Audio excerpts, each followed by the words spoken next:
going on YouTube? This is Marcus, and in today's video we're going to talk a little bit about how I obtained my first property that I was able to use as a rental and start to create some rental proceeds coming in. So let's go ahead and dive right in. I'll go over the top 5 things that you really have to think about if you want to use this method. Then we're going to take a quick look at the board behind me. Hopefully you all can see it. Take a look at the board behind me, and we're going to go over some of the numbers of the current property I got. And I actually made a move today with regard to that property that is probably going to sound stupid, but hopefully it doesn't once I explain it. So number one, the first thing is the first house that you purchase has to be a modest house. Again, it has to be modest because it has to be, one, something that you can afford, that's within your budget, that doesn't overexert your finances. But two, the reason it has to be a modest house is because, again, you don't want, as a rental property, the big 6-bedroom house with a 3-car garage and a white picket fence, because no one wants to rent that house. People want to purchase that house and live in that house and hopefully try to pay that house off. So you want to find something that's modest, that fits within your budget, but you want to find something that's modest, that's kind of like has that starter home feel where people can move in. It's big enough to support an individual or small family, but it's not too big to where they're like, oh, this is the best house in the world. It has to be that good in between, because those are the houses and the properties that rent out fast and you'll always have a tenant. Trust me, in all the years I've been renting, I haven't had a tenant for maybe 3 months total.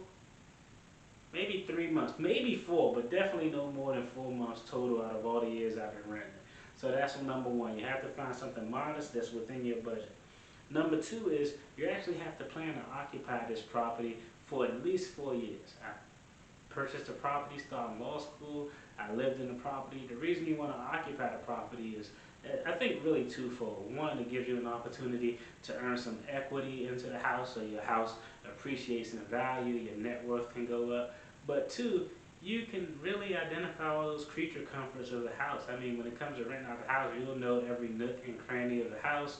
You'll know if any crazy repairs pops up in the first 18 months of you owning it, you'll know exactly what it is, so you'll be able to address it. So you have to live in the residence for at least 4 years. Now, a lot of people think, well, what if it's my forever home? Back to number one, it should be something modest, so you shouldn't consider it your forever home. And the other thing is, there's really no such thing as a forever home. The statistics show that the average individual lives in their house for 5 to 7 years. So unless forever is 5 to 7 years, you don't need to worry about a forever home. It's just a residence that you have to be willing to live in for at least 4 years, so you can identify all those creature comforts, identify any potential issues that may need to be resolved in the first 18 to 24 months, and build some equity in the house. The number 3 thing is have more than a starter emergency fund. If you only have $1,000 in an emergency fund, buying a house will be the biggest headache of your life. Even though buying a house is significantly cheaper than renting, the cost of repairs are solely on you. And when something crazy can happen, a lot of times it probably will happen. So you want to be prepared to have at least 3 months of an emergency fund saved up. I'll tell you, when I moved in, again, the mortgage was significantly cheaper than rents. But I moved in the first weekend, I had to go to the laundromat, and it drove me freaking crazy. I was like, nah, screw this, we're going to go buy a wash and dry. That was like $1,500, right, gone immediately just like that. So you have to have some emergency funds to be able to tackle any potential repairs that can come up. The next thing that you want to consider is you have to reasonably expect to have a significant increase in your income. Now, I was starting law school, I was in law school, there was a prohibition from working your first year, I worked my second and third year, but my income was very, very, very low because I was only working part-time. And so with that, I knew that in at least 3 to 4 years, my income would be significantly higher because I would have graduated law school, passed the bar exam, and been making some consistent income as a practicing attorney.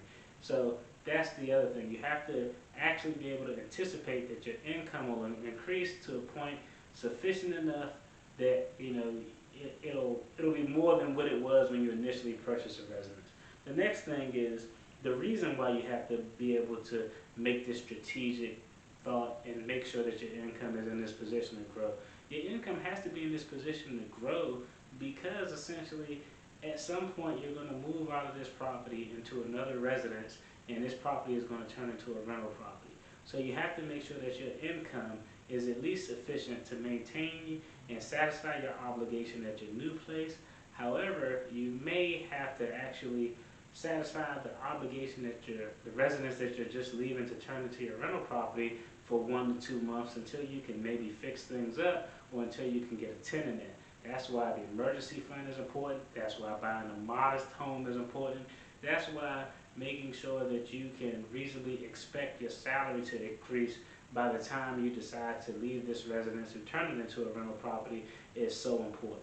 Now, let's take a look at the board. We're going to look at some numbers regarding my property and see what stupid or smart thing I did today related to the property. Y'all let me know if it was stupid or smart. Okay, first thing, number one. Oh, can we see that? Do I need to zoom this in just a little bit? Alright, I'm gonna zoom it in and step over here on the side just so we can see it. And I'm gonna talk through it, and I'm gonna dip in and out, because I want y'all to see me, but the board is more important. So number one, I purchased property in 2007 for $100,000 at 5% interest. The mortgage obligations was $770. Okay, number two, I turned it into a rental in 2012. Currently, I receive $1,100 of rental proceeds a month on this property. All right. Three, I currently owe $68,543 on this property, and the remaining term of this obligation is 16 years and 8 months. Okay, this is what I did today. I refinanced at 3% today because the rules for refinance changed today. Well, actually, this is November, the last day of November. Tomorrow will be December 1st. The rules say change December 1st. So the rules change tomorrow, but for purposes of you watching, the rules changed today. It would have added an extra cost on me, and I didn't want to incur that, so I definitely got it done today. Now here, I don't know, smart or stupid, the new term is a 30-year term. Let me explain a little bit about why it's a 30-year term. One, when you're refinancing a rental property, the rules are a little bit different than if you're refinancing your primary residence. That's first and foremost. Two, because this $68,000 is such a low amount for purposes of a residence, each state has specific guidelines that the refinance ratio has to be a certain percentage. And so in light of that, it was really difficult. What I wanted to do was get it refinanced at a 15-year rate, but because this amount was so low, it was really difficult to make the numbers work so that it could meet the minimum statutory requirements. So I had to do a 30-year term to secure this 3% rate. That 30-year term reduces the payment for $440 a month.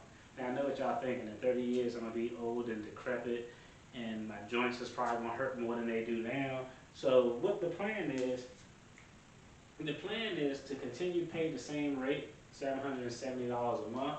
I actually did the math. By paying $770 a month, the payoff date would be 13 years and 3 months. So that's actually shorter than the 15-year that I was looking at. I want to pay the same rate, and really that's just a matter of me being disciplined. I don't think that'll be a problem. And I think the biggest thing is that the current value of this property is now $250,000.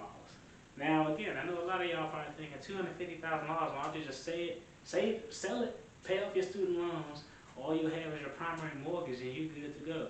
Well, one, it's not my primary residence. I don't want to sell it because if I sell it, I'm going to have to pay 20% capital gains for selling this investment property, so that's number one. Number two, because I only owe $68,000 and it's going to be paid off in 10 to 13 years, I definitely don't want to sell it, because when I do sell it, I want to use the proceeds.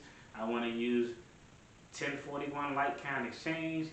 See the link to take you to that video where I explain 1031 like-kind exchange, but I want to use it.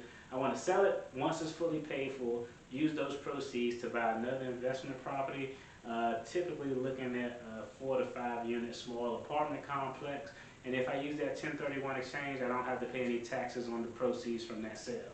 That's why I'm not selling it. But it's valued at $250,000, and if I continue to pay this same rate, I'll have this shorter payoff time of 13 years and 3 months, but I'll save over $31,000 in interest. So that was how I obtained my first property. Those are the numbers behind the first property. Remember, you want to get something modest not too big, that's going to be easy to rent out.